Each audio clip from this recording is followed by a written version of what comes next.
Hi and welcome to the tutorial on active reading. Think of the way you've read a novel or magazine article for fun or relaxation. When you finish, you may remember the gist of the story or a few pieces of information that caught your attention, but you probably won't remember many specific details. You forget the details because you are reading passively, letting the words go in and out of your brain without really engaging your mind.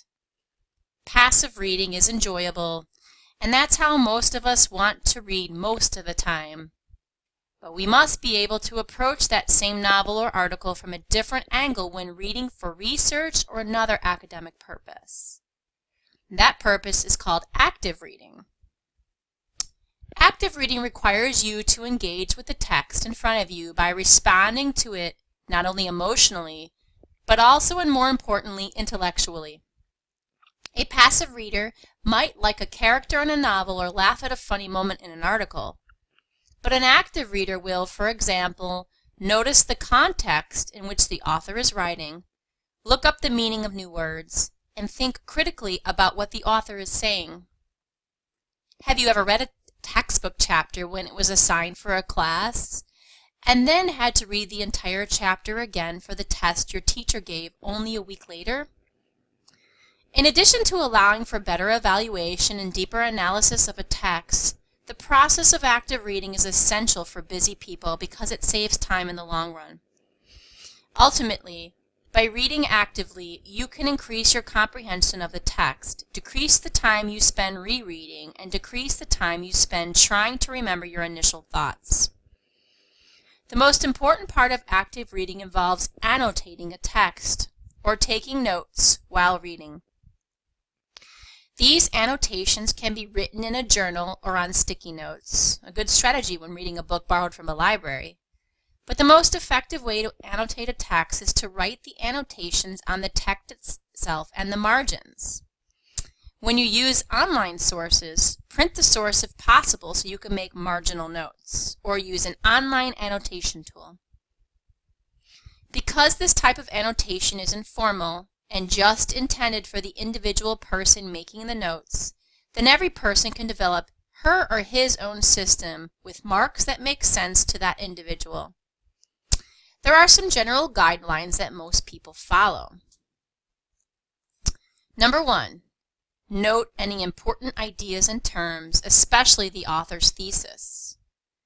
Number 2, ask questions about anything you don't understand. If a point is particularly confusing, you can even just draw a question mark in the margins. 3, write any responses you have, logical or emotional, to what you read. Number 4, use different marks, like stars or circles, to denote different things. For example, a star might signify an idea with which you disagree, or alternatively, a star might signify a passage you intend to quote or paraphrase in an essay. 5, use different color pens or highlighters to mark different things. Limit yourself to 2 or 3 colors.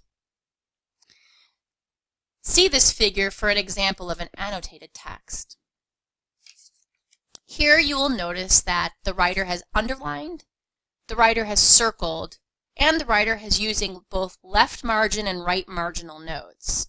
This writer is annotating a text in her own manner, which suits her. Here she understands her own symbols. The circle might mean that she needs to look something up. The underlining might be things that she wants to quote. And then the marginal text is information that she's asking herself or she is encouraging herself to look further into.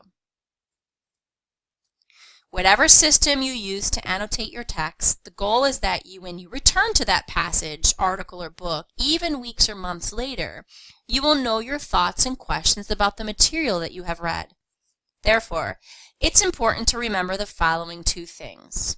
Number 1, you must actually write down your thoughts.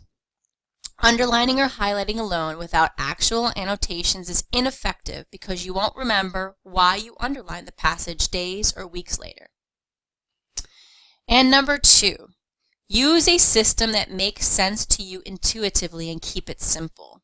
You shouldn't have to look at a key to understand your own annotations. And remember to use highlighters cautiously and consider avoiding them altogether. Instead, using colored pens. Too much highlighting makes everything seem important. And when everything seems important, nothing is, because nothing stands out. Take a peek at these two examples. The writer has just underlined or used multiple colors of highlighters. There really is no rhyme or reason to this.